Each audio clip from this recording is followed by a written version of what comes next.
Ku buat lumpuh vital suamiku yang doyan selingkuh.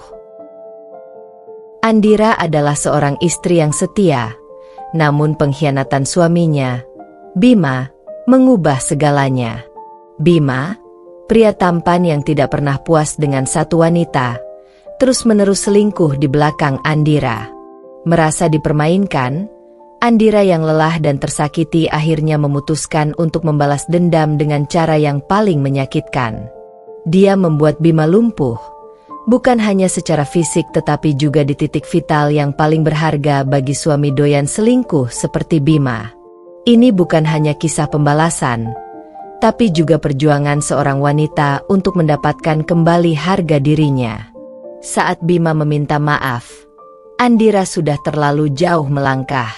Tidak ada penyesalan, hanya kepuasan. Bima yang dulu bangga dengan pesonanya, kini menjadi sosok yang tak berdaya. Andira berdiri tegak, menikmati hasil balas dendamnya, dan menjalani hidup dengan penuh kemenangan. Like jika kamu dukung Andira yang berani balas dendam. Komen pendapatmu tentang cara Andira membalas pengkhianatan Bima. Apa yang akan kamu lakukan di posisi Andira?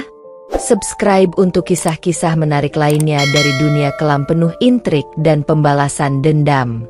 Sebelum masuk ke dalam ceritanya, jangan lupa absen dulu Bunda. Bunda semuanya dari daerah mana, dan bagi yang sudah subscribe semoga rezekinya lancar, terima kasih. Namaku Andira, seorang wanita biasa yang pernah percaya bahwa cinta sejati itu abadi.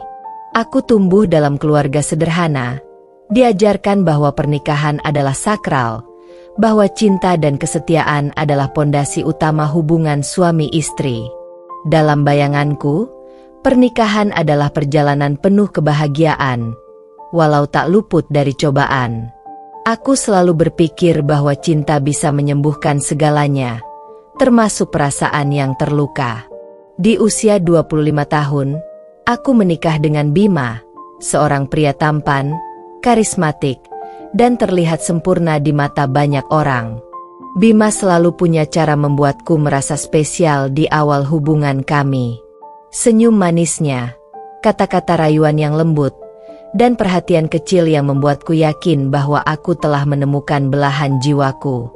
Kami bertemu di sebuah acara perusahaan, di mana saat itu aku masih bekerja sebagai desainer interior, sementara dia seorang manajer keuangan yang sukses. Pernikahan kami terlihat sempurna di mata orang lain. Kami punya rumah indah, karir yang stabil, dan rencana membangun keluarga yang bahagia. Tapi siapa sangka, di balik senyum manis dan perhatian Bima, tersembunyi rahasia kelam yang tak pernah kuduga. Bima ternyata memiliki sisi gelap yang jauh berbeda dari pria yang aku nikahi. Awalnya, aku tidak curiga. Bima sering pulang larut malam dengan alasan pekerjaan. Aku percaya. Aku bahkan menyuruhnya untuk beristirahat dan makan ketika pulang, mengingat betapa sibuknya dia di kantor.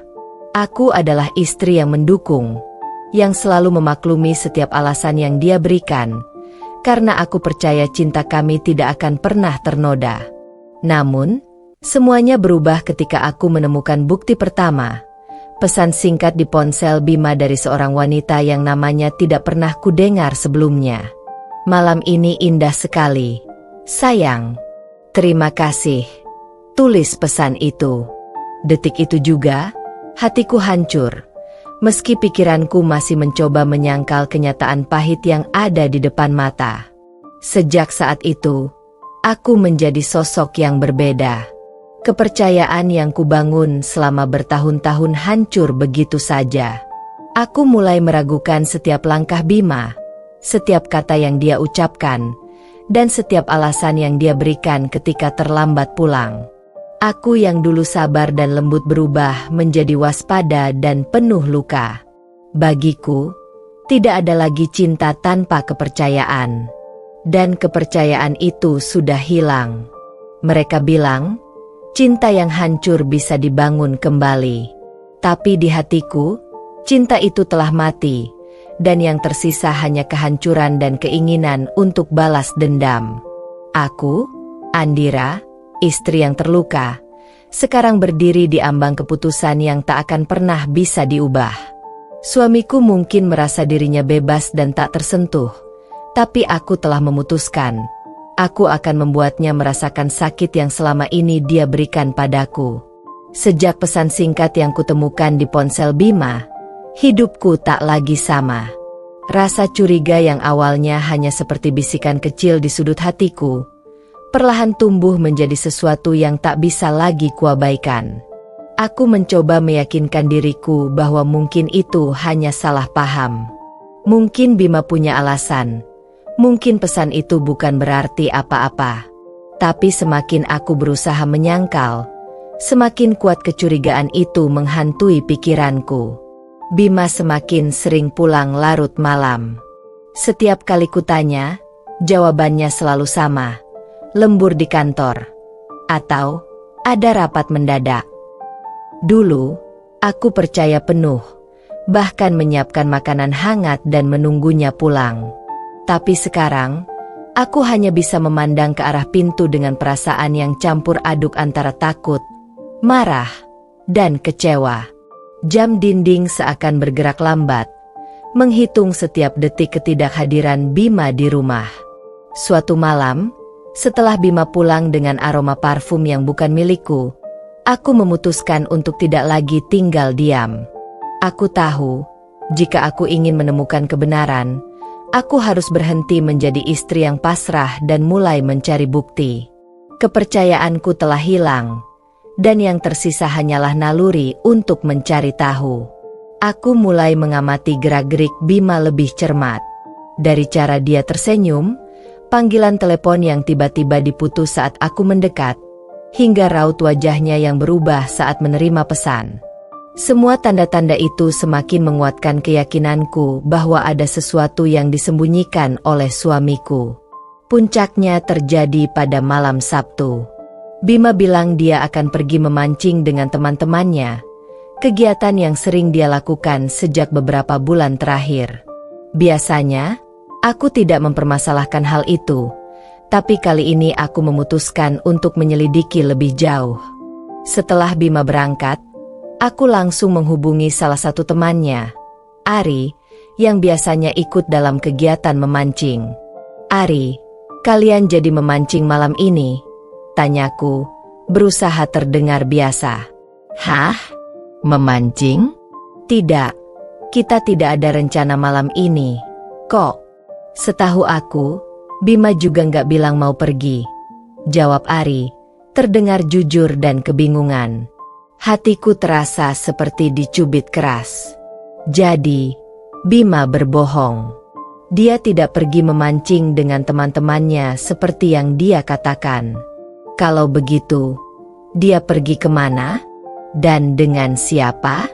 Rasa marah yang selama ini terpendam mulai menyala-nyala di dalam dadaku.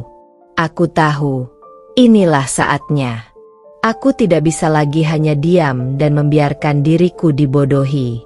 Aku mengambil kunci mobil dan tanpa berpikir panjang, langsung menyusul Bima. Selama ini, dia selalu memberitahu lokasi tempat memancing favoritnya, sebuah villa di pinggir danau. Tapi kali ini, aku tahu dia tidak berada di sana untuk memancing ikan. Saat aku tiba di villa itu, suasana sekitar sangat sepi. Hanya lampu remang-remang dari sebuah rumah kecil di kejauhan yang tampak menyala. Aku keluar dari mobil dengan jantung berdebar-debar, berusaha tidak membuat suara. Aku berjalan mendekat, dan dari balik jendela, samar-samar aku melihat bayangan dua orang. Bima dan seorang wanita yang jelas bukan aku. Tanganku gemetar. Nafasku tersengal-sengal seakan aku baru saja berlari maraton. Di dalam, Bima dan wanita itu terlihat tertawa, berbagi sentuhan yang pernah dia berikan padaku. Aku ingin menerobos masuk dan berteriak, ingin menghancurkan segalanya, tapi aku menahan diri.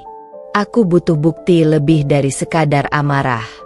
Aku mengeluarkan ponselku dengan tangan yang masih gemetar dan mulai merekam.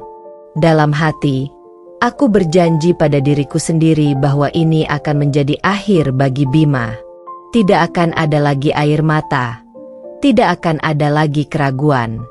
Bukti perselingkuhan ini adalah senjataku, dan aku akan menggunakannya untuk menghancurkan dunianya, seperti dia telah menghancurkan duniaku. Setelah mendapatkan rekaman yang cukup, aku berbalik dan kembali ke mobil. Di dalam perjalanan pulang, aku tidak menangis. Tidak ada lagi air mata untuk suami yang telah mengkhianatiku. Yang ada hanya rasa dingin yang menguasai hatiku. Sebuah perasaan baru yang perlahan-lahan menggantikan cinta yang pernah ada. Sesampainya di rumah, aku duduk di ruang tamu yang hening, memandangi rekaman yang barusan kuambil. Rasa puas mulai muncul di dadaku. Aku tahu bahwa setelah ini, hidupku tidak akan pernah sama lagi. Bima telah memilih jalannya, dan aku sudah memilih jalanku. Ini bukan tentang cinta lagi. Ini tentang harga diri. Dan aku, Andira, akan memastikan bahwa Bima mendapatkan apa yang pantas dia terima. Setelah kejadian di villa, aku, Andira, tidak lagi merasakan cinta atau rasa sakit. Yang ada hanyalah keinginan untuk membalas dendam pada Bima. Pengkhianatan yang dia lakukan tak bisa dimaafkan. Berhari-hari aku memikirkan bagaimana caraku membuatnya menyesali setiap detik perselingkuhan yang dia lakukan. Aku ingin menghancurkan hidupnya, seperti dia menghancurkan hidupku. Di dalam diriku, muncul rencana yang sempurna, rencana yang dingin dan terencana dengan baik. Aku tahu Bima sangat bergantung pada mobilnya. Setiap pagi, dia mengendarai mobilnya ke kantor, bertemu dengan rekan-rekannya, dan mungkin juga bertemu dengan selingkuhannya. Mobil itu adalah simbol kebebasannya, dan aku akan mengubah simbol itu menjadi senjata untuk menghancurkannya. Suatu malam, saat Bima sedang tidur lelap di kamarnya, kamar yang dulu kami bagi bersama, aku menyelinap keluar dengan kunci mobilnya di tangan. Mobil SUV hitam miliknya terparkir di garasi, tampak tak berdosa. Tapi di tanganku, mobil ini akan menjadi alat untuk membalaskan dendamku. Dengan tenang, aku membuka kap mobil dan mulai bekerja. Dalam diam, aku memotong kabel rem. Aku tahu, dengan mobil tanpa rem, kecelakaan besar hanya tinggal menunggu waktu. Aku tidak perlu terburu-buru atau ceroboh. Setiap langkah kulakukan dengan sangat hati-hati, memastikan tak ada bekas yang menunjukkan sabotase. Aku hanya ingin seolah-olah kecelakaan itu murni terjadi karena nasib buruk, tanpa sedikit pun meninggalkan jejak balas dendamku. Selesai dengan pekerjaanku, aku kembali ke dalam rumah, tidur di sofa ruang tamu seolah-olah tidak terjadi apa-apa. Malam itu, aku tidur dengan nyenyak untuk pertama kalinya setelah berminggu-minggu dihantui oleh rasa sakit dan pengkhianatan. Di dalam kepalaku, bayangan Bima yang tertawa bersama selingkuhannya sudah mulai pudar, digantikan oleh bayangan dirinya yang tak berdaya, lumpuh, dan tak lagi bisa menyentuh siapapun. Pagi harinya, seperti biasa, Bima bersiap-siap untuk pergi ke kantor. Dia tampak biasa saja, tidak menyadari apa yang telah kulakukan. Dengan senyum dingin, aku menyiapkan sarapan untuknya, meskipun perasaanku tak lagi sama seperti dulu. Ketika dia hendak keluar rumah, aku berdiri di dekat pintu dan memberinya ciuman di pipi. Sebuah ciuman perpisahan, bukan dalam arti yang romantis, tapi perpisahan dari kehidupan yang dia kenal. Jaga diri di jalan, kataku dengan nada yang terdengar normal, walau dalam hati aku menanti saat-saat kehancurannya. Bima hanya mengangguk sambil tersenyum, lalu masuk ke dalam mobilnya. Aku berdiri di depan jendela, memperhatikan mobilnya melaju keluar dari halaman rumah. Detik demi detik berlalu, dan aku tahu, hari ini akan menjadi akhir bagi Bima seperti yang selama ini dia tahu. Tak lama kemudian, ponselku berbunyi. Telepon dari nomor tak dikenal. Suaranya terdengar panik. Seorang pria yang kebetulan melintas di jalan tempat kecelakaan itu terjadi. Maaf, apakah ini istri dari Bima? Suami Anda mengalami kecelakaan. Kami sudah memanggil ambulans. Tolong segera ke rumah sakit. Aku menutup telepon itu tanpa banyak bicara. Di dalam hati, ada perasaan dingin dan puas. Rencana yang kujalankan telah berjalan mulus. Kecelakaan yang terjadi adalah akibat dari rem yang kuganggu. Bima tak akan pernah tahu bahwa wanita yang dia hianati adalah orang yang menyebabkan kecelakaannya. Aku menuju rumah sakit dengan tenang, mempersiapkan diriku untuk melihat hasil dari balas dendamku. Ketika aku tiba di ruang gawat darurat, dokter mendekat dan menjelaskan kondisinya. Bima selamat, tapi dia mengalami cedera tulang belakang yang sangat parah. Maaf, Bu, suami Anda kemungkinan besar akan lumpuh seumur hidupnya, kata dokter dengan wajah muram. Aku menundukkan kepalaku sejenak, berpura-pura sedih. Padahal di dalam hati, aku merasa sangat puas. Inilah yang aku inginkan. Bima yang dulu bebas berkeliaran dan berselingkuh, kini terkurung dalam tubuh yang tak lagi mampu bergerak. Hidupnya yang penuh kebanggaan hancur dalam hitungan detik. Dan aku, istrinya yang terluka, telah menjadi alat penghancurnya. Di ruang perawatan, aku duduk di sebelah ranjang Bima yang tak berdaya. Dia menatapku dengan tatapan penuh kesedihan dan rasa bersalah. Maafkan aku, Andira. Aku menyesal, katanya dengan suara lemah. Aku hanya tersenyum tipis. Terlambat, Bima. Semua sudah terlambat. Aku tidak butuh permintaan maafnya. Yang kuinginkan hanyalah melihat dia dalam keadaan seperti ini. Tak lagi berdaya, tak lagi mampu menyakiti siapapun, terutama aku. Hari-hari berikutnya, hidup Bima berubah drastis.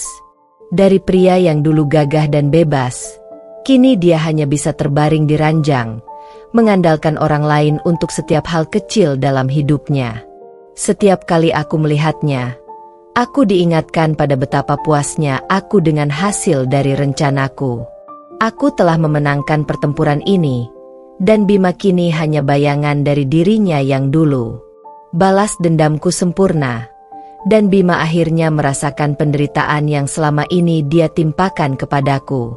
Hari-hari berlalu setelah kecelakaan itu, dan hidupku, Andira, tak lagi sama.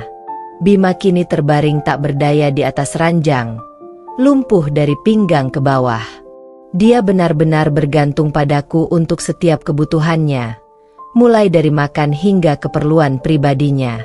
Aku adalah satu-satunya yang bisa dia andalkan, dan anehnya, semakin dia membutuhkan aku, semakin besar perasaan kekuasaanku atas dirinya.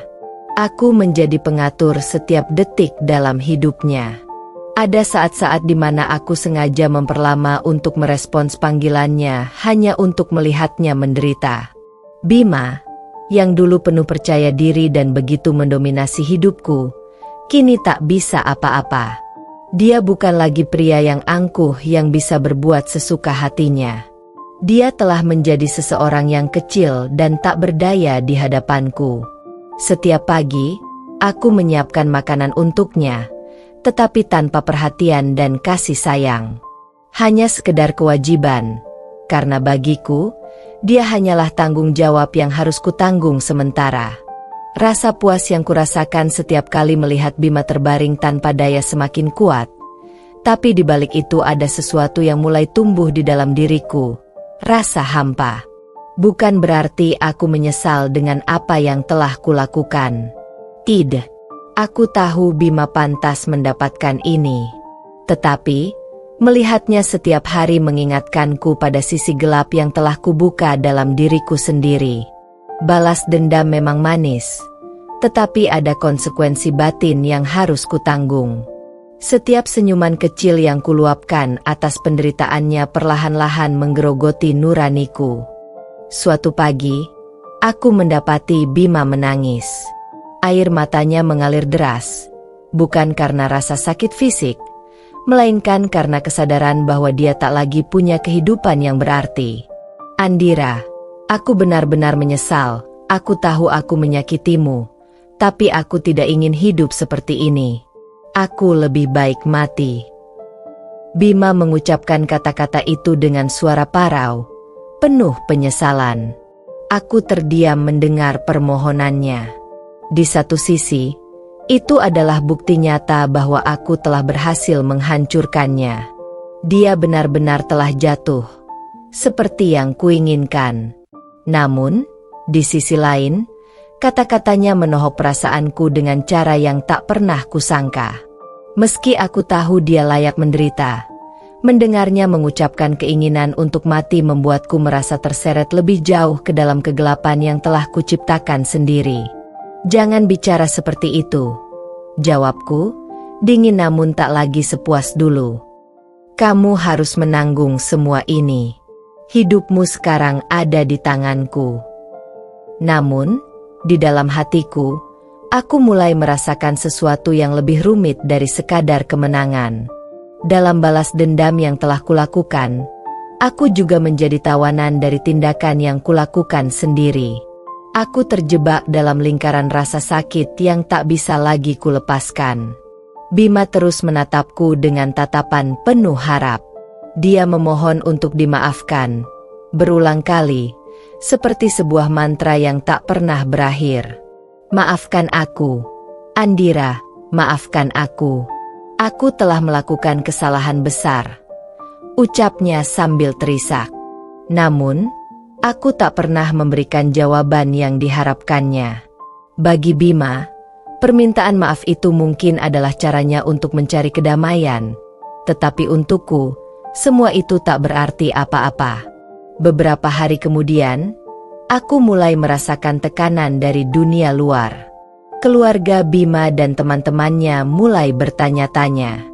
Mereka menanyakan bagaimana kecelakaan itu bisa terjadi, mengapa Bima mengalami nasib seburuk ini. Mereka juga mulai mempertanyakan kondisiku. Apakah aku benar-benar baik-baik saja? Aku tahu, jika aku terlalu mencolok, kecurigaan bisa muncul. Oleh karena itu, aku bermain peran dengan sangat baik. Di depan keluarga dan teman-temannya, aku menunjukkan diriku sebagai istri yang setia, yang dengan sabar merawat suaminya yang terluka. Senyuman penuh kasih palsu kutunjukkan, dan mereka semua mempercayaiku tanpa keraguan. Tak ada satupun yang mencurigai bahwa akulah penyebab semua ini.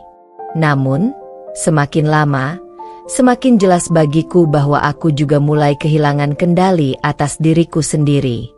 Balas dendam yang dulu terasa manis kini berubah menjadi beban. Melihat Bima setiap hari dalam keadaan lumpuh, mendengar permohonannya yang terus-menerus, mulai menyiksaku. Ada saat-saat di mana aku ingin semuanya berakhir, ingin melepaskan diri dari bayang-bayang kejahatan yang telah kulakukan.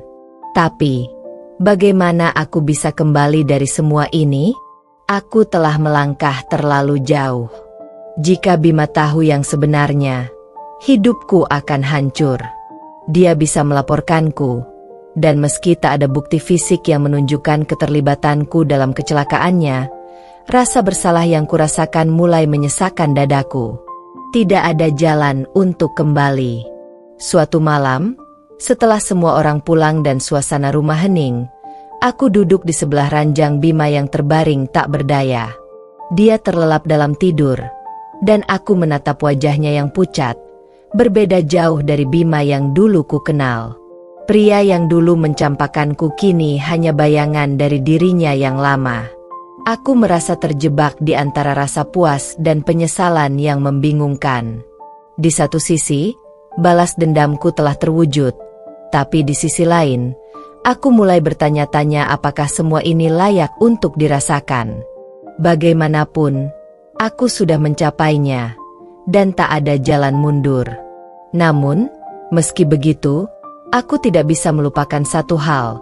Bima tak akan pernah tahu bahwa akulah yang menyebabkan kecelakaannya. Itu adalah rahasia yang akan kubawa ke liang kubur, dan dia akan terus hidup dalam penderitaannya, tak pernah tahu bahwa istrinya yang telah menghancurkannya dengan begitu kejam. Dan itulah kemenangan terakhirku. Malam itu, aku menatap keluar jendela, ke kegelapan yang sunyi di luar rumah. Balas dendam telah terwujud, tapi harga yang kubayar terasa lebih mahal dari yang pernah kubayangkan. Setelah berminggu-minggu menjalani rutinitas yang sama, menjaga Bima dengan tatapan dingin, merawatnya dengan sikap acuh tak acuh, aku mulai merasakan sesuatu yang aneh di dalam diriku. Meski aku berhasil membuatnya lumpuh, ada sesuatu yang terus menggelitik pikiranku. Sesuatu yang membuatku terjaga di malam hari dan memikirkan kembali langkah-langkah yang sudah kulakukan.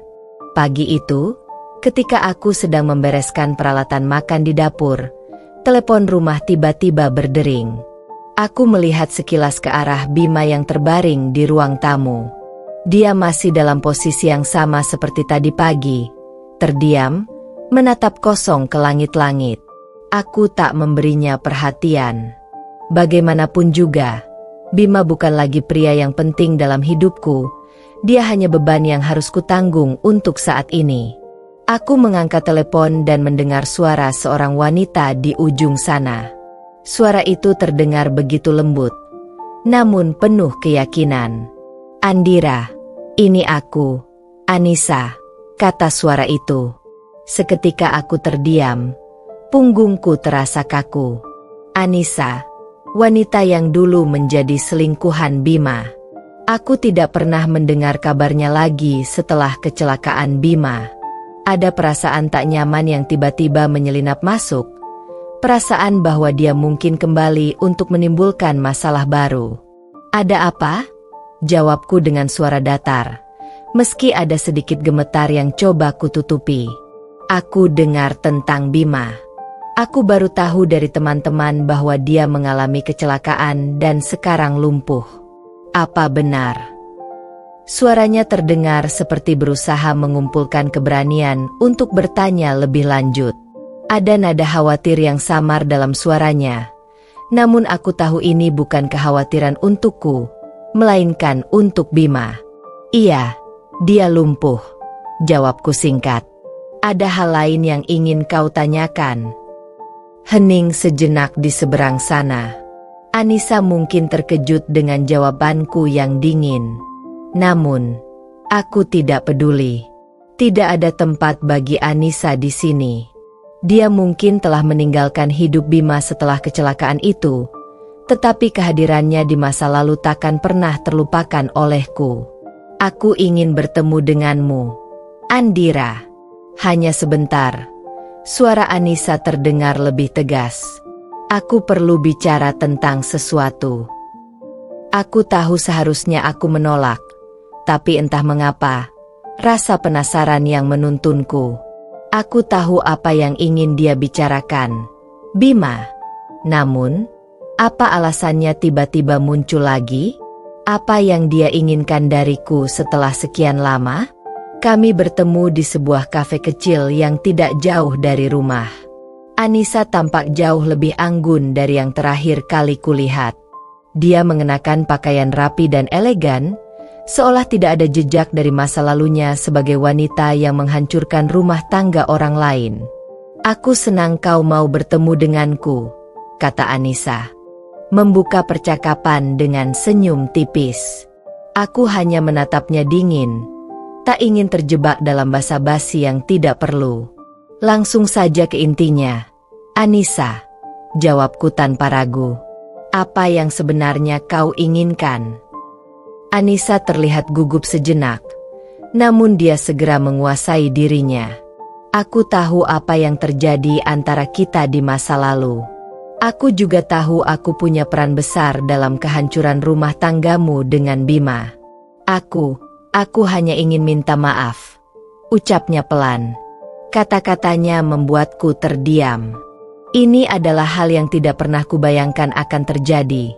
Anissa, selingkuhan Bima, berdiri di depanku dan meminta maaf. Sebagian diriku ingin tertawa sinis, namun sebagian lain merasa lega. Akhirnya, wanita yang menjadi bagian dari penderitaanku juga mengalami rasa bersalah. Apa kau pikir permintaan maaf bisa memperbaiki semuanya? Tanyaku sinis, tak bisa menahan amarah yang masih tersisa.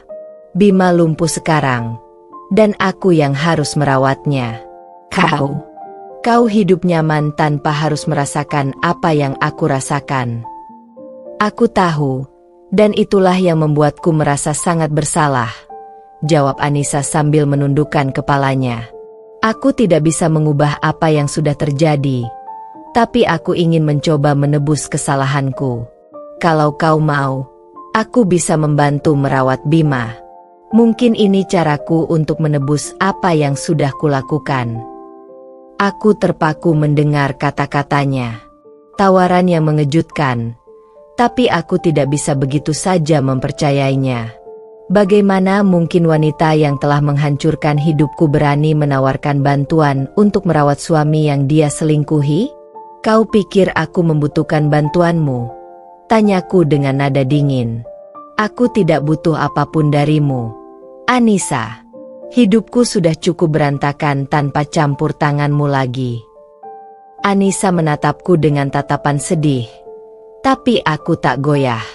Aku tahu dia ingin mencoba memperbaiki kesalahannya, tapi tak ada tempat baginya dalam hidupku atau hidup Bima lagi.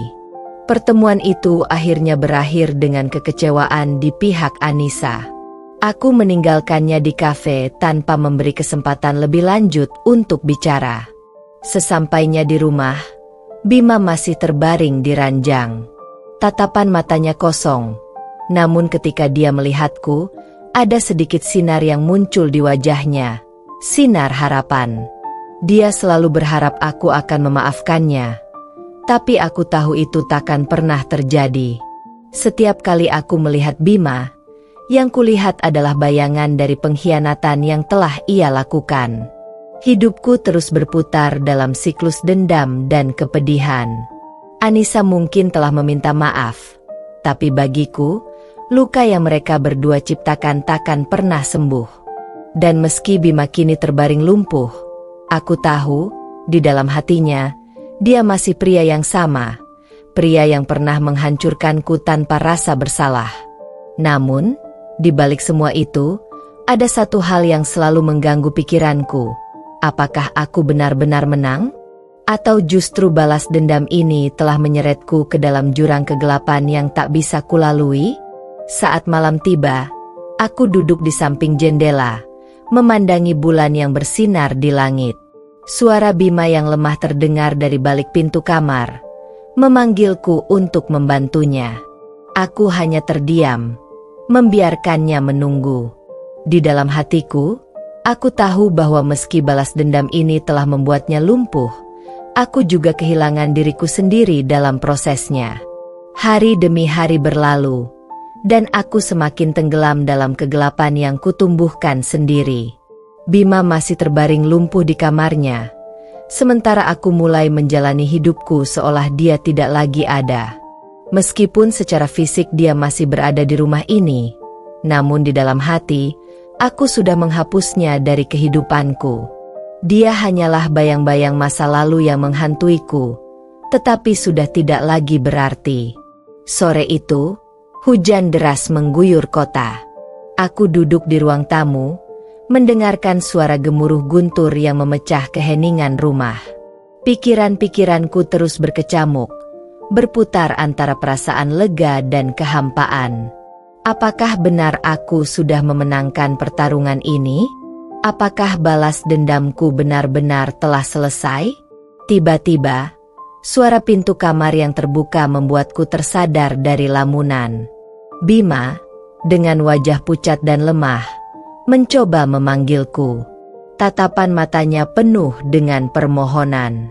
Selama beberapa minggu terakhir, dia tak henti-hentinya mencoba berbicara denganku, meminta pengampunan atau setidaknya sedikit perhatian. Namun, setiap kali aku melihatnya, amarah yang pernah kurasakan kembali membara. Bagiku, pengkhianatan yang dia lakukan terlalu dalam untuk dimaafkan. Andira. Suaranya parau. Bisakah kau tolong aku? Aku berdiri, menatapnya dengan tatapan dingin. Apalagi yang kau inginkan, Bima? Kau sudah mendapatkan apa yang pantas bagimu. Kau lumpuh, dan aku yang harus merawatmu. Bukankah ini cukup sebagai hukuman? Dia menunduk, tampak tak berdaya. Aku tahu di dalam hatinya, dia menyesali semua yang telah terjadi, tetapi penyesalan itu tidak lagi berarti bagiku. Aku hanya ingin berbicara denganmu. Tolong, beri aku kesempatan, pintanya dengan suara bergetar. Aku menatapnya selama beberapa detik, menimbang-nimbang. Akhirnya, dengan berat hati, aku mendekati ranjangnya dan duduk di kursi di sampingnya. Ini adalah pertama kalinya aku benar-benar mau mendengarkan apa yang ingin dia katakan sejak kecelakaan itu. Apa yang kau inginkan? Tanyaku dingin. Bima menatapku dengan mata yang berlinang air mata. Aku tahu aku salah. Aku tahu aku telah menghancurkan segalanya, menghancurkan kita. Tapi, Andira, aku benar-benar menyesal. Aku tak pernah menyangka semuanya akan berakhir seperti ini, ucapnya lirih. Kata-katanya tidak membuat hatiku luluh. Aku hanya terdiam, menunggu apa lagi yang akan dia katakan. Aku hanya ingin kau tahu, meskipun aku telah berselingkuh, aku tetap mencintaimu. Aku bodoh, Andira. Aku membuat kesalahan terbesar dalam hidupku. Aku kehilangan dirimu, dan sekarang aku kehilangan segalanya. Aku mengepalkan tangan, berusaha menahan emosi yang mulai berkecamuk. Cinta? Tanyaku dengan nada sinis. Kau bicara tentang cinta setelah semua yang kau lakukan? Kau pikir dengan lumpuh seperti ini, aku akan memaafkanmu begitu saja? Bima menunduk. Air mata mulai jatuh di pipinya. Aku tidak berharap kau memaafkanku. Aku hanya ingin kau tahu, aku sangat menyesal. Aku berdiri dengan cepat, tak ingin mendengar lebih banyak lagi. Penyesalanmu tidak mengubah apapun. Bima, kau lumpuh karena kebodohanmu sendiri, dan itu sudah cukup bagiku. Kau pantas mendapatkan ini, jawabku dengan nada tegas. Aku meninggalkannya terbaring dalam kepedihan. Suara hujan yang terus mengguyur rumah semakin menambah suasana kelam yang menyelimuti kami. Namun, dalam hatiku, aku merasa tidak sepenuhnya puas. Meski Bima sudah hancur, entah kenapa rasa lega yang kucari tidak pernah benar-benar datang. Ada sesuatu yang masih kosong di dalam diriku, sesuatu yang tidak bisa disembuhkan oleh balas dendam. Hari berikutnya, aku bertemu dengan Anissa lagi. Meskipun aku sudah bertekad untuk menjauhinya, dia menghubungiku sekali lagi dan meminta waktu untuk berbicara. Rasa ingin tahuku akhirnya membuatku menyetujui pertemuan itu. Kami duduk di meja yang sama di kafe tempat kami pernah bertemu sebelumnya. Andira, katanya memulai pembicaraan dengan suara lembut. Aku benar-benar merasa bersalah. Aku tahu apa yang terjadi dengan Bima sebagian besar karena aku.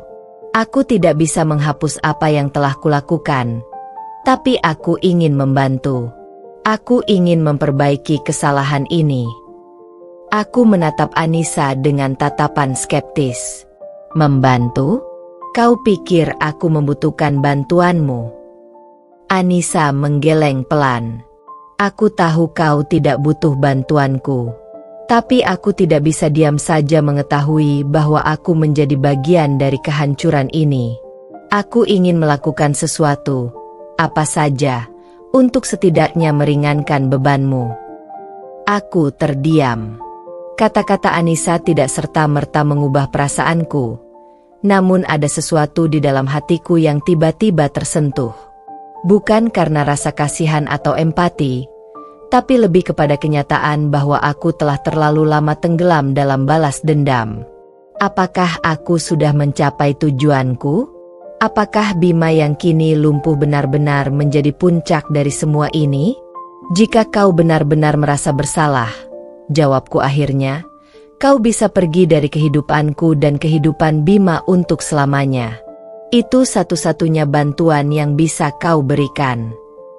Anissa terdiam, terlihat terkejut oleh jawabanku. Namun, setelah beberapa saat, dia mengangguk pelan. Baiklah, Andira, aku akan menghormati permintaanmu. Tanpa sepatah kata lagi, aku berdiri dan meninggalkan kafe itu. Di luar, hujan masih mengguyur, seolah langit pun ikut merasakan beratnya beban yang kupikul. Namun, di dalam hatiku, aku tahu bahwa jalan yang telah kupilih ini adalah jalanku sendiri.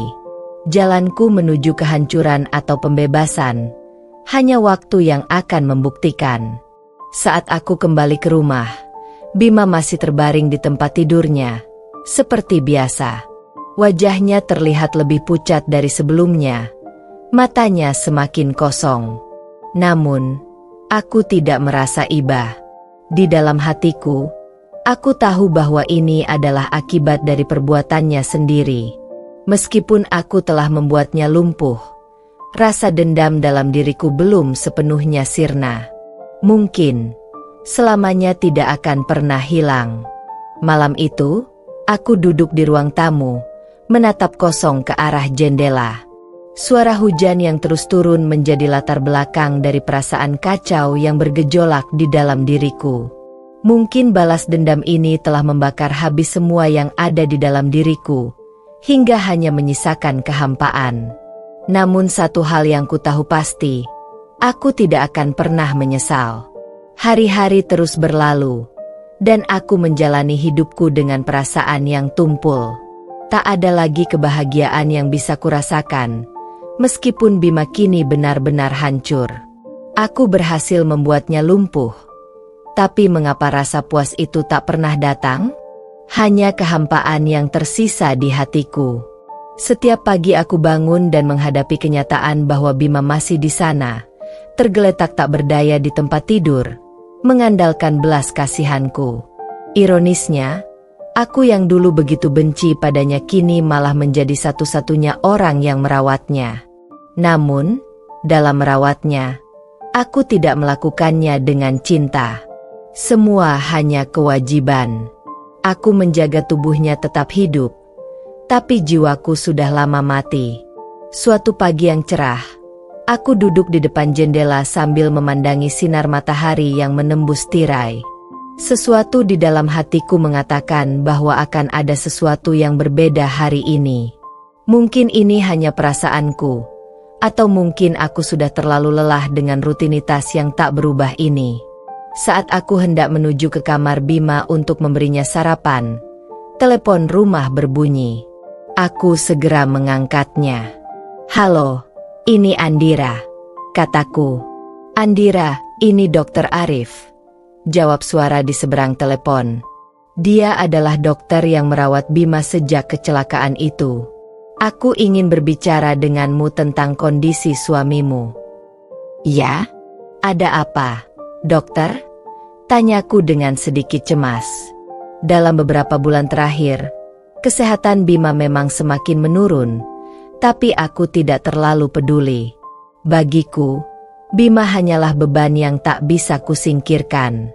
Sepertinya ada komplikasi baru yang muncul dari kecelakaan itu. Kami mendeteksi adanya masalah pada fungsi organ vitalnya. Jika tidak segera ditangani, kondisinya bisa semakin memburuk. Aku terdiam sejenak, tidak tahu harus merespons apa. "Lalu, apa yang harus saya lakukan?" tanyaku akhirnya. "Kami akan memerlukan persetujuanmu untuk tindakan medis lebih lanjut. Namun, ini memerlukan biaya yang cukup besar." Aku tersenyum sinis di telepon. Biaya besar? Bima sudah tidak punya apa-apa lagi. Dan aku tidak mungkin menghabiskan uangku untuk menyelamatkan hidup seseorang yang telah menghancurkan hidupku. Biarkan saja dia begitu. Dokter, saya tidak akan mengeluarkan uang untuknya, jawabku dingin. Maaf, Andira, tapi ini serius. Jika tidak ada tindakan cepat, hidupnya bisa berakhir lebih cepat dari yang diperkirakan. Aku menutup telepon tanpa berkata-kata lagi. Sesaat, ada rasa lega yang muncul. Mungkin, inilah cara semesta menyelesaikan semuanya. Bima akan pergi tanpa aku harus mengotori tanganku lebih jauh. Namun, jauh di lubuk hatiku, ada perasaan aneh yang muncul, perasaan yang belum pernah kurasakan sebelumnya. Mungkin rasa bersalah? Atau mungkin karena kebencian ini sudah menguasai hidupku terlalu lama. Aku berjalan ke kamar Bima. Dia terbaring di sana seperti biasa. Matanya menatap kosong ke langit-langit. Aku tahu dia mendengar percakapan telepon tadi. Tentu saja, dia tidak bisa menyuarakan ketakutannya. Dia hanya bisa menatapku dengan harapan yang pupus. Andira. Suaranya sangat lemah.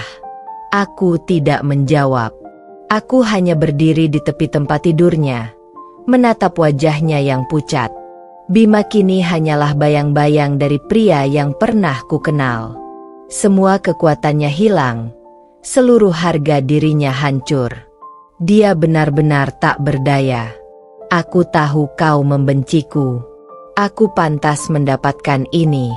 Tapi, tolong bantu aku. Suaranya nyaris tidak terdengar. Aku merasakan sejumput simpati di dalam diriku, tapi aku menepisnya. Simpati tidak akan membawaku kemana-mana. Semua yang telah dia lakukan, semua pengkhianatan, semua penderitaan yang dia ciptakan itu lebih dari cukup alasan untukku mengabaikan permintaannya. Bima, kau harus tahu satu hal, kataku akhirnya. Aku sudah memberikanmu semua kesempatan untuk hidup dengan benar. Kau menghancurkan semuanya. Dan sekarang, kau harus menerima akibatnya. Bima menatapku dengan mata yang berlinang. Aku tidak tahu apakah itu air mata penyesalan atau rasa takut akan akhir yang semakin dekat. Tapi aku sudah terlalu jauh untuk mundur. Aku tidak akan kembali pada diriku yang dulu, Andira yang lemah, yang selalu memaafkan dan memberikan kesempatan. Aku meninggalkan kamarnya dan kembali ke ruang tamu, duduk di sofa dan mencoba menenangkan pikiran. Hatiku terasa berat. Meskipun aku tahu bahwa keputusan ini sudah lama kuambil. Bima akan segera meninggalkan dunia ini, dan aku akan melanjutkan hidup tanpa beban. Malam itu, aku terbangun oleh suara dari kamar Bima. Suara batuk yang keras dan napas yang terputus-putus. Aku tetap di tempat tidurku, tidak bergerak. Aku tahu apa yang terjadi, dan aku tidak berniat untuk menghentikannya. Waktu berlalu perlahan, dan suara dari kamar Bima semakin melemah, hingga akhirnya benar-benar hilang. Hening. Kegelapan. Aku bangun dari tempat tidur dan berjalan perlahan menuju kamarnya. Di sana, di atas tempat tidurnya, tubuh Bima terbaring tak bergerak. Wajahnya pucat, matanya tertutup rapat, dan tubuhnya terasa dingin. Aku mendekatinya, melihatnya untuk terakhir kalinya. Dia sudah tiada. Aku menghela napas panjang, merasakan campuran lega dan kehampaan di dalam diriku. Balas dendamku sudah selesai. Hidupku, yang telah dibayang-bayangi kebencian selama ini, kini memiliki babak baru.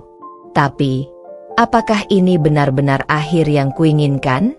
Aku berdiri di sana selama beberapa menit, merasakan beban yang perlahan terangkat dari bahuku. Namun, di balik perasaan lega itu, ada sesuatu yang masih mengganjal di hatiku. Entah apa itu, tapi aku tahu bahwa meskipun Bima telah tiada, bayangannya mungkin akan terus menghantuiku. Aku keluar dari kamar itu, menutup pintu dengan pelan, dan melangkah menuju masa depan yang belum kutahu akan seperti apa.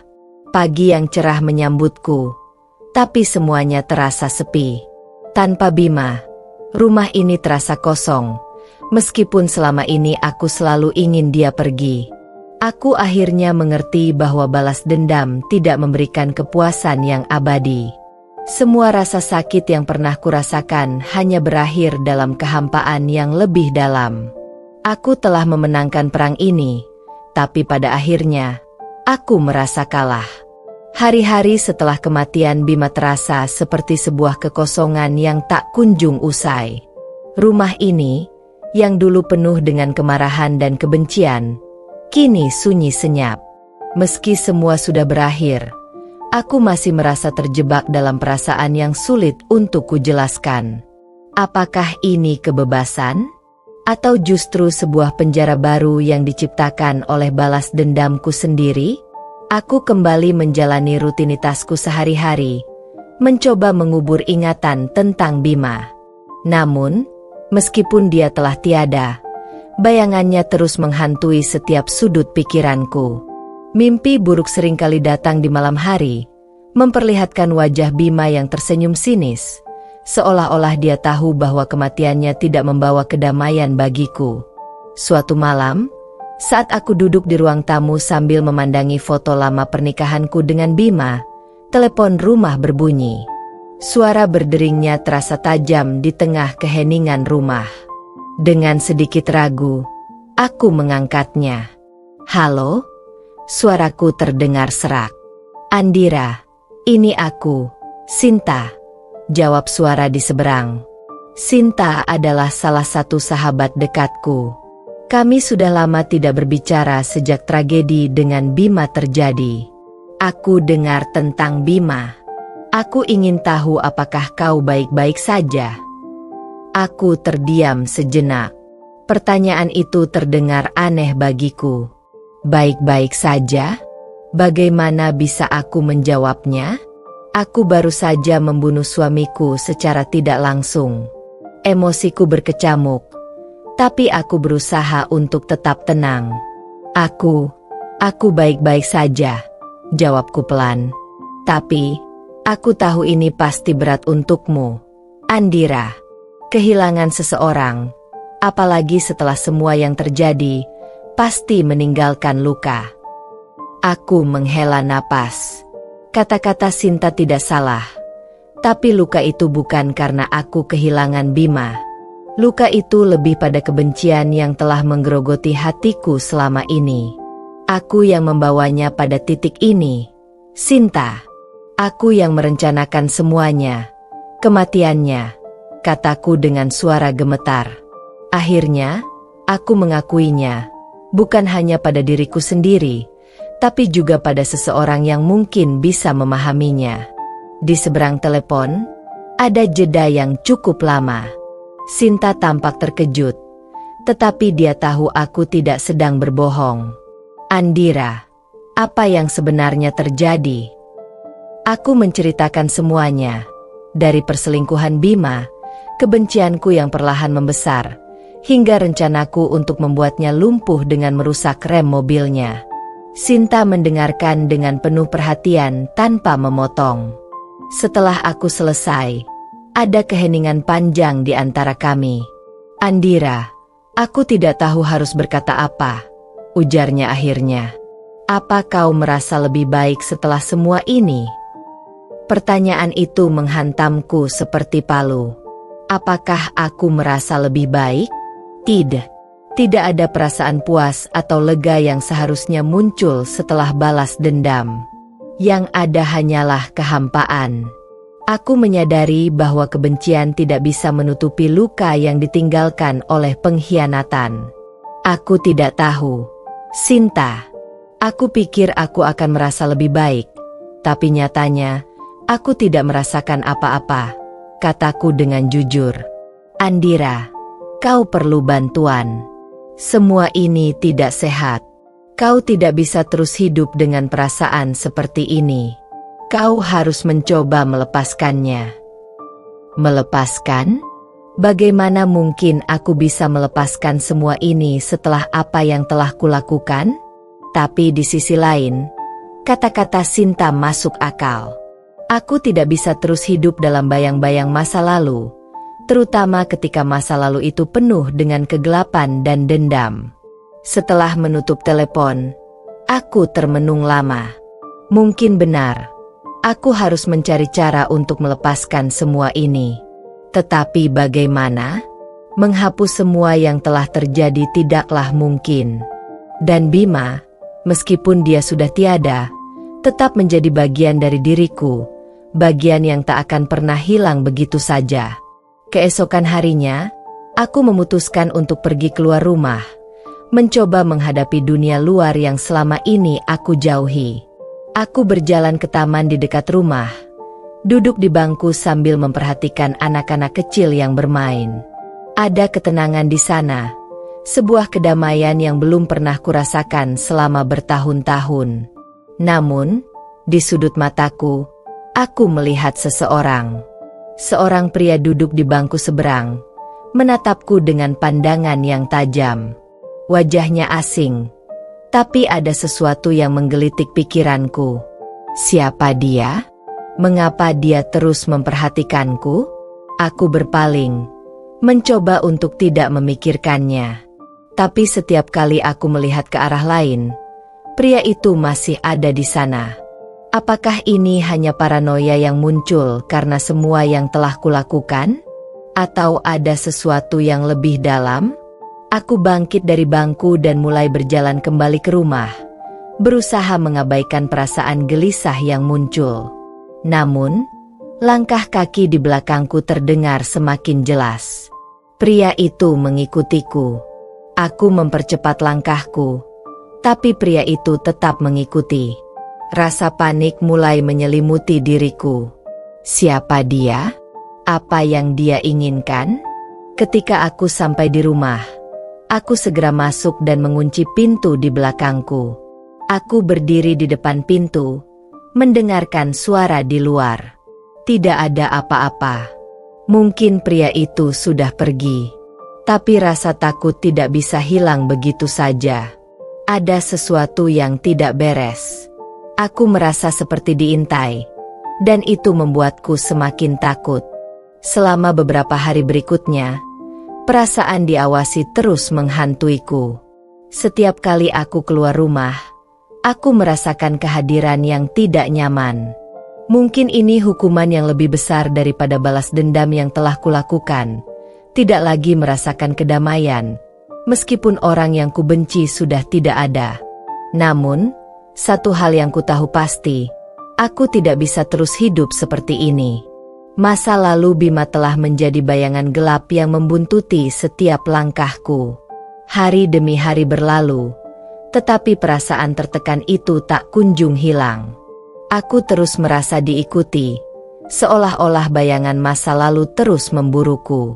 Setiap langkah yang kuambil, setiap sudut yang kulewati, ada rasa cemas yang menyelimutiku.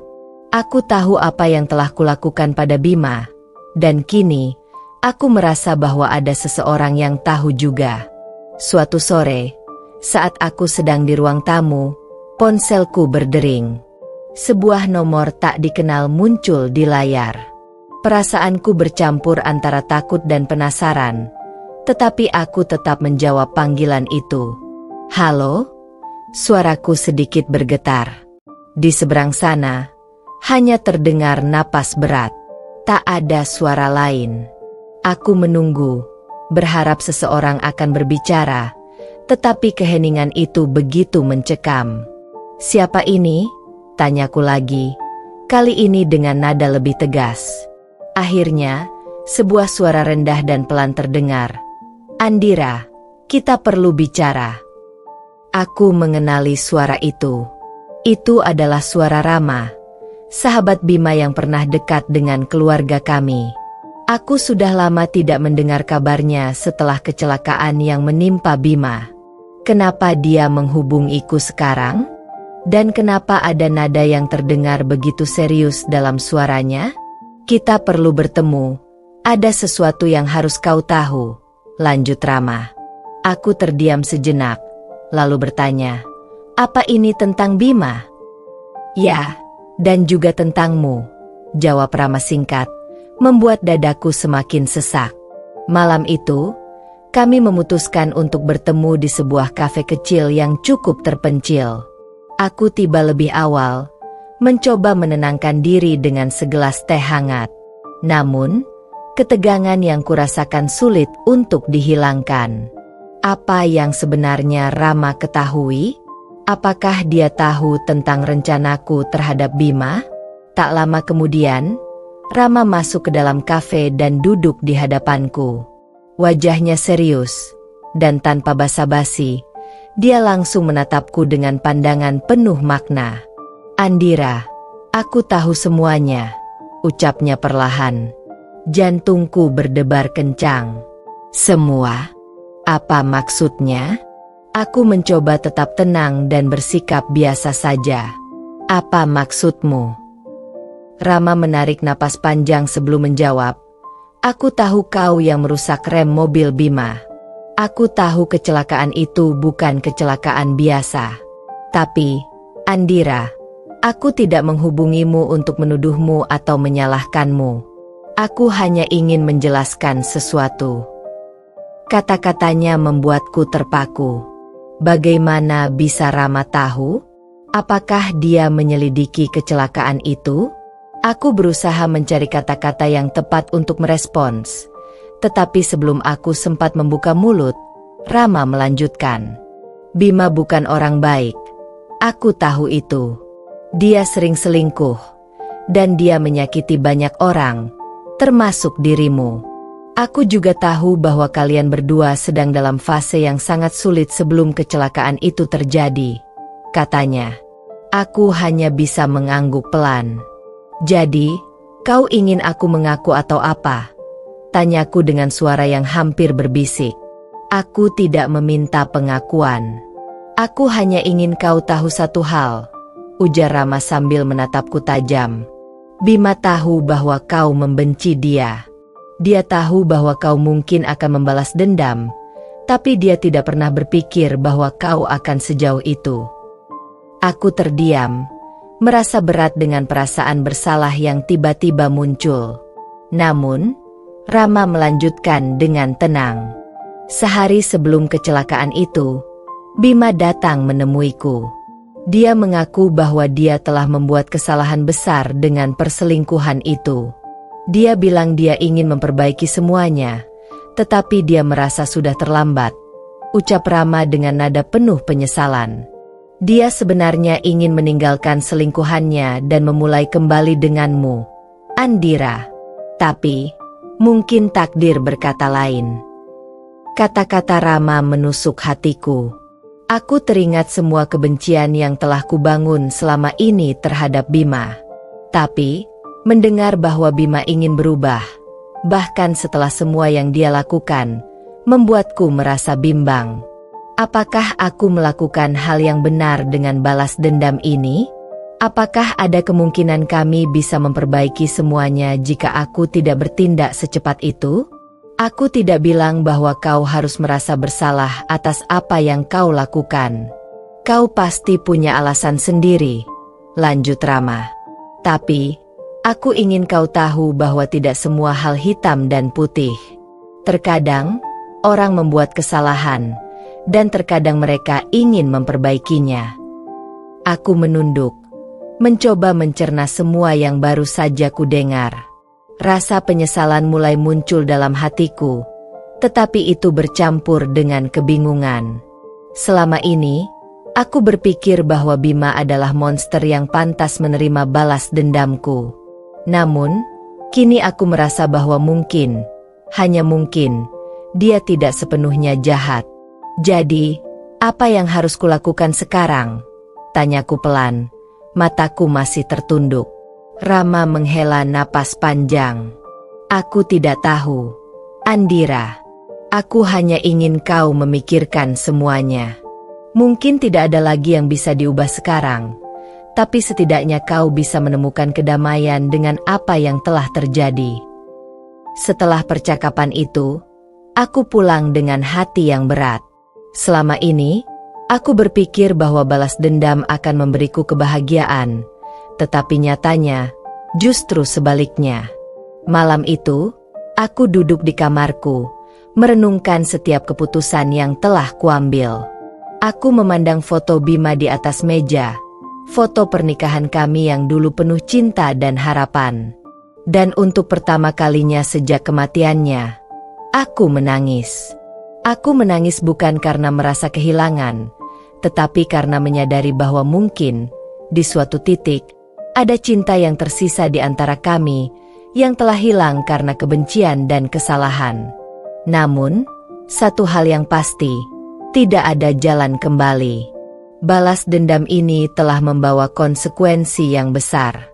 Kini, aku harus hidup dengan semua keputusan yang telah kubuat, dan itu adalah hukuman terberat yang pernah kurasakan. Pagi itu, setelah malam panjang yang penuh tangis, aku bangun dengan perasaan hampa. Rasanya, semua telah runtuh. Balas dendamku pada Bima, yang awalnya kukira akan memberiku kepuasan, justru menimbulkan luka baru yang tak terobati. Aku merasa terbebani oleh dosa-dosaku sendiri. Pikiran tentang masa lalu dan segala yang terjadi kembali menghantuiku. Bahkan setelah Bima lumpuh, hidupku tak juga membaik. Sepulang dari pertemuan dengan Rama, aku sadar bahwa jalan yang kupilih membawa lebih banyak penderitaan. Balas dendam itu tak hanya menghancurkan Bima, tetapi juga diriku. Aku telah mengorbankan kedamaian batinku demi kebencian yang kini justru menghantui setiap napasku. Malam-malam panjang dihabiskan dengan memikirkan keputusan-keputusan yang tak bisa diubah. Hari itu, aku memutuskan untuk menemui seseorang yang selama ini kuabaikan, Ibu Bima. Perempuan yang selalu baik padaku, meski putranya telah banyak menyakiti diriku. Bagaimanapun, dia adalah sosok yang selalu ada dalam kehidupan kami sejak awal pernikahan. Mungkin, dengan berbicara padanya, aku bisa menemukan jawaban atas semua pertanyaan yang terus menghantui pikiranku. Rumahnya terasa sama seperti terakhir kali aku datang, tetapi kali ini, ada beban di setiap langkahku saat berjalan menuju pintu. Ketika pintu terbuka, wajah lelah Ibu Bima menyambutku. Dia tampak lebih tua dan lebih rapuh dari yang kukenang. Mungkin ini semua karena kecelakaan Bima, atau mungkin karena kehilangan yang lebih besar dari sekadar fisik. Andira. Suaranya terkejut namun lembut. Iya, Bu. Bolehkah aku masuk? Tanpa berkata banyak, dia membukakan pintu lebar-lebar dan mempersilakan aku duduk di ruang tamu. Ruangan itu penuh kenangan. Banyak foto-foto Bima terpajang di dinding. Dulu, aku selalu merasa nyaman di sini, tetapi kini setiap sudut terasa seperti mengingatkanku pada kesalahan besar yang telah kulakukan. Bagaimana kabar Bima? Tanyaku, mencoba menyembunyikan kegugupanku. Ibu Bima menatapku lama sebelum menjawab. Dia masih di rumah sakit. Kondisinya tidak berubah. Lumpuh total. Perasaan bersalah kembali menghantamku. Lumpuh total. Itulah hasil dari balas dendamku. Aku menelan ludah, mencoba menenangkan diriku sebelum melanjutkan. Bu, aku datang bukan untuk menyalahkan atau mencari pembenaran. Aku hanya merasa ada yang perlu diungkapkan. Ibu Bima menatapku dengan mata yang lembut, tetapi juga penuh rasa penasaran.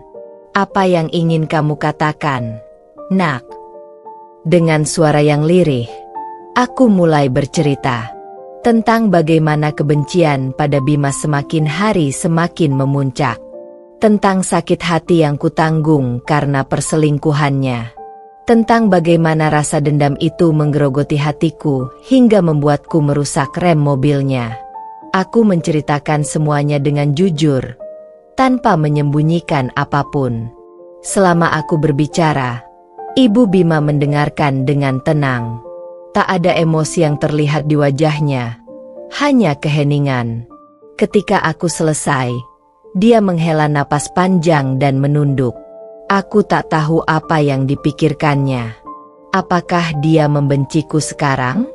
Atau justru memahami semua perasaanku? Terima kasih karena sudah jujur, Andira, ucapnya pelan. Aku tahu hubungan kalian sulit. Aku melihat perubahan dalam diri Bima, dan aku menyadari bahwa dia tidak pernah sempurna. Tapi bagaimanapun, dia adalah anakku. Dan meski apa yang kau lakukan salah, aku tidak bisa membencimu. Kata-kata itu begitu berat, tetapi juga menenangkan. Aku terkejut mendengarnya, tidak menduga bahwa Ibu Bima bisa sebijaksana itu. Aku tidak bisa mengubah apa yang sudah terjadi, Andira. Tetapi satu hal yang pasti, kita semua punya kesempatan untuk menebus kesalahan kita. Mungkin kamu tidak bisa mengembalikan Bima seperti dulu, tapi kamu bisa memilih jalan yang lebih baik ke depannya, katanya lagi. Aku menunduk. Air mata mulai menggenang di mataku. Semua yang dikatakan Ibu Bima benar. Balas dendam ini tak akan pernah memperbaiki masa lalu, tetapi mungkin masih ada jalan untuk memperbaiki masa depan. Terima kasih, Bu, ucapku pelan. Aku hanya berharap aku bisa memperbaiki semua ini. Ibu Bima hanya tersenyum lemah. Waktu akan memberi jawabannya. Nak, tapi satu hal yang bisa kau lakukan sekarang adalah memaafkan dirimu sendiri. Sebab hanya dengan itu, kamu bisa mulai menemukan kedamaian.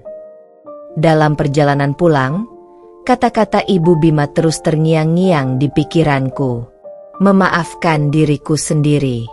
Apakah itu mungkin? Setelah semua hal yang telah kulakukan? Tapi satu hal yang pasti, aku merasa lebih ringan setelah mengungkapkan semuanya. Sesampainya di rumah, aku duduk di ruang tamu, menatap keluar jendela. Hidupku tak akan pernah sama lagi. Bima mungkin tak akan pernah memaafkanku, tetapi aku harus belajar memaafkan diriku sendiri jika ingin melanjutkan hidup. Karena pada akhirnya, balas dendam itu tak akan membawa kebaikan pada siapapun. Aku menatap foto pernikahan kami yang masih terpajang di atas meja. Di dalamnya, Bima tersenyum lebar di sampingku, memegang tanganku erat. Begitu banyak harapan dalam senyuman itu. Harapan yang kini hancur oleh kesalahan, kebencian, dan rasa dendam yang tak terkendali. Namun, sekarang, aku harus menghadapi kenyataan. Rasa bersalah ini adalah bagian dari diriku, tetapi aku tak boleh membiarkannya menghancurkan masa depanku. Masa lalu tak bisa diubah, tetapi aku bisa memilih bagaimana aku akan menjalani hari esok. Dan mungkin, suatu hari nanti, aku akan menemukan kedamaian itu. Hari-hari berlalu, dan aku mencoba bangkit dari segala rasa bersalah yang membelenggu hatiku. Kehidupan yang dulu kujalani penuh dengan dendam, kini harus berubah meskipun rasa pedih masih menghantui. Setiap langkah yang kuambil terasa berat, tetapi aku tahu bahwa hidup harus terus berjalan. Setelah pertemuanku dengan Ibu Bima, aku mencoba untuk mendekatkan diri dengan beberapa hal yang selama ini kuabaikan. Aku mulai kembali fokus pada pekerjaanku, mencoba menemukan kesibukan agar tak terus tenggelam dalam penyesalan. Namun, bayangan Bima yang lumpuh di rumah sakit terus menghantui pikiran. Setiap kali aku menutup mata, aku selalu melihat wajahnya, mengingat kecelakaan yang kuciptakan. Pada suatu pagi, aku menerima telepon dari rumah sakit tempat Bima dirawat. Jantungku berdegup kencang saat mendengar suara perawat di seberang sana. Andira, kami butuh Anda di sini. Ada hal penting yang perlu kami bicarakan terkait kondisi Bima. Aku tergagap, mencoba mencerna kata-kata itu. Apa yang terjadi? Apakah kondisinya memburuk? Bukan itu, tapi Bima ingin berbicara dengan Anda. Dia terus menyebut nama Anda. Aku terdiam, tidak siap untuk menghadapi pertemuan ini. Setelah semua yang terjadi, Menghadapinya terasa seperti mimpi buruk yang menjadi kenyataan. Namun, aku tahu bahwa cepat atau lambat, aku harus berani menghadapi kenyataan ini. Beberapa jam kemudian, aku tiba di rumah sakit. Aroma antiseptik dan suasana sunyi ruang perawatan membuatku merinding. Aku berjalan perlahan menuju kamar Bima. Setiap langkah terasa semakin berat. Aku berhenti di depan pintu, menarik napas dalam-dalam sebelum membuka pintu itu. Di dalam, Bima berbaring dengan tatapan kosong ke arah jendela. Tubuhnya yang dulu gagah kini terlihat kurus dan lemah. Seluruh tubuhnya masih terlilit alat-alat medis. Ketika aku melangkah masuk, matanya perlahan menoleh ke arahku. Ada sesuatu dalam tatapannya yang membuatku merasa semakin kecil, seperti seorang pesakitan yang sedang dihakimi. "Andira," suaranya terdengar serak, hampir tak bisa dikenali. "Akhirnya kau datang." Aku menelan ludah, merasa kaku di tempatku berdiri. "Ya, aku datang. Apa yang ingin kamu bicarakan, Bima?" Dia terdiam sejenak, seolah mencari kata-kata yang tepat. Aku bisa merasakan ada begitu banyak emosi yang terkubur dalam keheningan itu. "Kenapa, Andira? Kenapa kau melakukan ini padaku?" Pertanyaan itu menembus jantungku seperti pisau. Aku tahu bahwa ini adalah saat yang paling kuhindari, berhadapan langsung dengan korban dari rencana balas dendamku sendiri. Aku tidak tahu harus mulai dari mana, Bima, kataku dengan suara bergetar. Aku terlalu marah, terlalu sakit hati karena semua pengkhianatanmu. Aku hanya ingin membuatmu merasakan apa yang kurasakan, meskipun caranya salah. Bima tertawa getir. "Membuatku merasakan apa yang kau rasakan? Andira, kau melumpuhkanku. Aku tak bisa berjalan lagi. Tak bisa hidup normal seperti dulu. Apakah itu setimpal dengan perselingkuhanku?" Aku menggigit bibir, menahan air mata yang mulai menggenang di sudut mataku. Aku tahu balas dendamku berlebihan, tetapi semuanya sudah terlambat. Aku menyesal, Bima, tapi penyesalanku tak bisa mengembalikan keadaan. Aku hanya bisa minta maaf. Bima terdiam lagi, kali ini lebih lama. Dia menatap langit-langit kamar rumah sakit, seolah mencari jawaban di sana. "Maaf," ucapnya akhirnya. "Aku tahu kau menyesal, dan aku juga menyesal. Tapi Andira, hidupku sudah hancur. Kita berdua telah menghancurkan satu sama lain." Aku mengangguk, menerima kenyataan pahit itu. Kami memang telah menghancurkan satu sama lain, dalam cara yang tak bisa diperbaiki. Hubungan kami, cinta kami, semua telah sirna dalam pusaran dendam dan kesalahan yang tak berujung. "Apa yang akan kau lakukan sekarang?" tanya Bima tiba-tiba. Pertanyaan itu mengejutkanku. Apa yang akan kulakukan sekarang? Setelah semuanya terjadi, kemana aku harus melangkah? Aku tidak tahu, jawabku jujur. Aku hanya ingin menemukan kedamaian.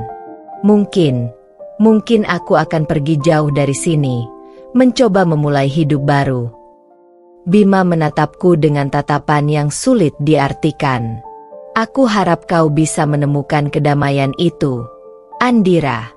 Aku tak tahu apakah aku akan pernah memaafkanmu. Tapi aku juga tahu bahwa aku bukan orang yang layak untuk diampuni." Kami terdiam lagi. Keheningan itu terasa berat, namun juga membawa semacam pemahaman. Kami adalah dua orang yang tersesat dalam permainan kebencian, dan sekarang kami harus membayar harganya. Setelah beberapa saat, aku berdiri. "Aku akan pergi sekarang. Semoga kau bisa sembuh, Bima." Bima tidak menjawab. Dia hanya menatapku dengan pandangan kosong, seolah semua emosi yang pernah ada di antara kami telah hilang bersama waktu. Aku melangkah keluar dari kamar itu dengan perasaan lega sekaligus pedih. Ada bagian dari diriku yang merasa terbebas setelah pertemuan ini, tetapi juga ada bagian lain yang hancur lebih dalam. Beberapa bulan kemudian, aku memutuskan untuk pindah ke kota lain, jauh dari semua kenangan buruk. Aku meninggalkan pekerjaanku, meninggalkan rumah yang penuh dengan luka lama, dan mencoba membangun kehidupan baru. Di tempat yang baru, aku mulai menjalani terapi untuk mengatasi trauma dan rasa bersalah yang masih menghantuiku. Setiap hari, aku mencoba memaafkan diriku sendiri. Memaafkan atas semua kesalahan dan kebencian yang pernah kumiliki. Perlahan-lahan, aku mulai menerima bahwa masa lalu tidak bisa diubah, tetapi masa depan selalu bisa dibentuk. Suatu hari, saat aku sedang duduk di taman yang sepi, aku menerima pesan dari Rama. Pesannya singkat, hanya menanyakan kabarku. Aku tersenyum kecil saat membalas pesannya. Mungkin, perlahan-lahan, aku bisa membuka diri lagi. Mungkin, suatu hari nanti, aku bisa menemukan kebahagiaan yang selama ini hilang. Tapi untuk saat ini, aku hanya ingin damai dengan diriku sendiri dan dengan masa lalu yang tak bisa lagi kuperbaiki. Setelah beberapa bulan menetap di kota baru, kehidupanku mulai menemukan ritme yang lebih stabil. Aku menghabiskan waktu dengan bekerja sebagai konsultan di sebuah perusahaan kecil. Pekerjaan ini tidak seberapa dibandingkan dengan karirku yang dulu, tetapi itu sudah cukup untuk menghidupi diri dan memberiku ruang untuk merenung. Setiap pagi, aku berjalan di taman, mencoba menghargai setiap detik tanpa bayang-bayang kelam yang dulu menyelimutiku. Namun, meski telah berpindah tempat, rasa bersalah yang pernah menyelimuti diriku tak sepenuhnya hilang. Terkadang, di tengah malam, aku terbangun dengan mimpi buruk tentang Bima. Sosoknya yang terbaring di ranjang rumah sakit selalu menghantui pikiranku. Bahkan setelah semua yang kulakukan, aku belum benar-benar menemukan kedamaian. Suatu hari, saat aku sedang duduk di sebuah kafe kecil, ponselku bergetar. Nama yang tertera di layar adalah Rama. Aku tertegun sejenak sebelum menjawab telepon itu. Andira, aku dengar kau sekarang tinggal di kota ini. Suaranya terdengar lembut di seberang sana. Bolehkah kita bertemu? Aku tidak bisa menolak. Rama selalu menjadi bagian dari hidupku, meskipun kami tidak pernah benar-benar dekat secara emosional. Mungkin inilah saatnya untuk membuka diri dan menghadapi kenyataan, bukan hanya dengan Bima, tetapi juga dengan masa laluku yang lain. Kami bertemu di sebuah taman yang sepi, di mana angin berhembus lembut, membelai dedaunan yang berjatuhan. Rama terlihat tenang, namun ada sesuatu di matanya yang membuatku merasa gelisah. Mungkin dia juga merasakan hal yang sama, beban masa lalu yang masih tersimpan di dalam hati. Bagaimana kabarmu, Andira? Tanyanya setelah beberapa saat. Aku baik-baik saja, jawabku, meskipun tidak sepenuhnya jujur. Aku hanya masih mencoba untuk berdamai dengan semuanya. Rama tersenyum tipis. Aku mengerti. Semua orang butuh waktu untuk berdamai dengan masa lalu mereka. Kami terdiam sejenak, menikmati ketenangan di sekitar kami. Aku merasa ada begitu banyak hal yang ingin diucapkan, tetapi kata-kata terasa sulit keluar dari mulutku. Aku mendengar tentang kecelakaan Bima, kata Rama tiba-tiba, memecah keheningan. Bagaimana perasaanmu tentang semua itu? Pertanyaan itu membuat jantungku berdegup lebih cepat. Bagaimana aku harus menjawabnya? Rasa bersalah itu masih ada, tetapi aku juga tahu bahwa semua sudah terlambat untuk diubah. Aku tidak tahu, jawabku dengan suara pelan. Ada bagian dari diriku yang merasa menyesal, tapi juga ada bagian lain yang merasa lega. Bima tidak pernah benar-benar peduli dengan perasaanku, Dan mungkin itu balasan atas semua yang dia lakukan padaku. Rama mengangguk, seolah mengerti apa yang kurasakan. Terkadang, kita hanya ingin agar orang yang menyakiti kita merasakan hal yang sama. Tapi Andira, hidup ini terlalu singkat untuk terus dibelenggu oleh dendam. Aku memandang Rama dengan mata penuh pertanyaan.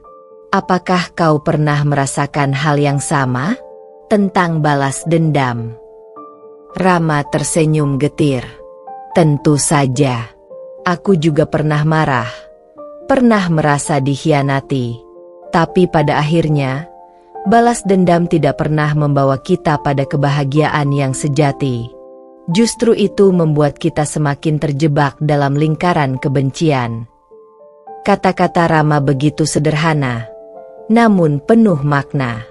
Aku merasakan beban di dadaku sedikit berkurang. Mungkin inilah yang kubutuhkan selama ini. Seseorang yang bisa memberiku sudut pandang baru, bukan hanya dendam dan rasa sakit. Lalu, apa yang harus kulakukan? Tanyaku dengan suara pelan. Rama menatapku lembut. Mulailah dengan memaafkan dirimu sendiri. Kita tidak bisa mengubah masa lalu, Andira.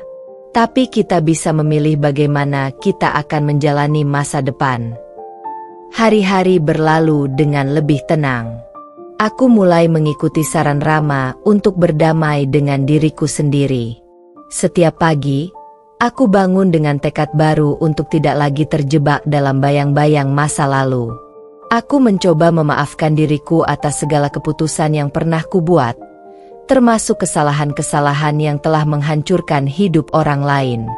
Suatu hari, aku menerima kabar dari rumah sakit. Kondisi Bima membaik, meskipun dia tidak akan pernah bisa berjalan lagi. Aku sempat berpikir untuk menemuinya sekali lagi, tetapi pada akhirnya, aku memutuskan bahwa sudah cukup. Aku tidak perlu lagi memperpanjang penderitaanku sendiri dengan terus berurusan dengannya. Aku pindah ke kota lain, semakin jauh dari masa laluku. Di tempat baru ini, aku menemukan kedamaian yang selama ini ku cari. Aku memulai hidup yang baru, tanpa rasa takut atau dendam. Setiap hari adalah kesempatan baru untuk menemukan kebahagiaan dalam hal-hal kecil. Beberapa tahun kemudian, aku mendengar kabar bahwa Bima telah meninggal. Penyebabnya adalah komplikasi dari luka-luka akibat kecelakaan yang dialaminya. Aku terdiam sejenak saat mendengar kabar itu. Namun kali ini, tidak ada rasa penyesalan yang menghantuiku. Aku sudah melepaskan semua beban itu sejak lama. Kini, aku adalah Andira yang baru. Seorang wanita yang pernah terjatuh dalam lingkaran dendam, namun berhasil bangkit dan menemukan kedamaian dalam hatinya sendiri. Aku belajar bahwa hidup ini bukan tentang membalas dendam, tetapi tentang menemukan cara untuk berdamai dengan diri sendiri dan orang-orang di sekitar kita. Dan yang terpenting, aku belajar bahwa cinta dan kebencian adalah dua sisi mata uang yang sama. Keduanya bisa menghancurkan kita jika kita tidak tahu bagaimana mengendalikannya. Tapi jika kita bisa menemukan keseimbangan di antara keduanya, kita bisa menemukan kebahagiaan yang sejati. Tamat.